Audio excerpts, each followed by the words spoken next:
నా కాళ్ళకి ముల్లు గుచ్చుకుంది. సూది గుచ్చుకుంది. ఇలాంటి సెంటెన్సెస్‌ని హిందీ మరియు ఇంగ్లీష్‌లో ఎలా చెప్పాలో చూద్దాం. చుబ్నా మీన్స్ గుచ్చుకోవటం.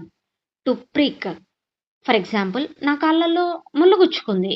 మేరే పావ్ మే మేరే పావ్ మే కాంటా చుబ్ గయా. మేరే పావ్ మే అంటే నా కాళ్ళలో, కాంటా మీన్స్ ముల్లు, చుబ్ గయా గుచ్చుకుంది. మేరే పావ్ మే కాంటా చుబ్ గయా. A thorn pricked my foot. A thorn pricked my foot. నా చేతికి సూది గుచ్చుకుంది. మేరే హాత్ మే సూయి చుబ్ గయి. ఇక్కడ బాడీ పార్ట్స్‌కి పక్కన మే యూజ్ చేస్తాము. కో కాదు.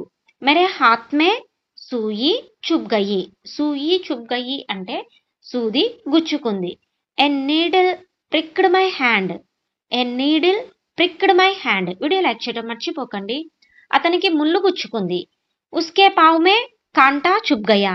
ఉస్కే పావ్ మే అతని కాళ్ళకి కాంటా ముల్లు చుబ్ గయా గుచ్చుకుంది. ఎ థార్న్ ప్రిక్డ్ హిస్ ఫుట్. నాకు నొప్పి ఉంది. ముझे దర్ద్ హో రహా high.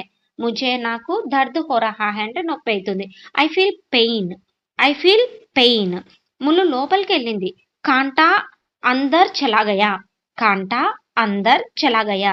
The thorn went inside. దాన్ని తీసేయి. ఉసే నికాలో. ఉసే దాన్ని నికాలో తీసేయి. Remove it. నెమ్మదిగా తీసేయి. ధీరే సే నికాలో. Remove slowly. ఇప్పుడు బాగుంది. అబ్ ఠీక్ హై. Now it is fine. ఇలాంటి వర్బ్స్ ఇంకొన్ని కావాలా? అయితే సబ్స్క్రైబ్ ఫర్ మోర్.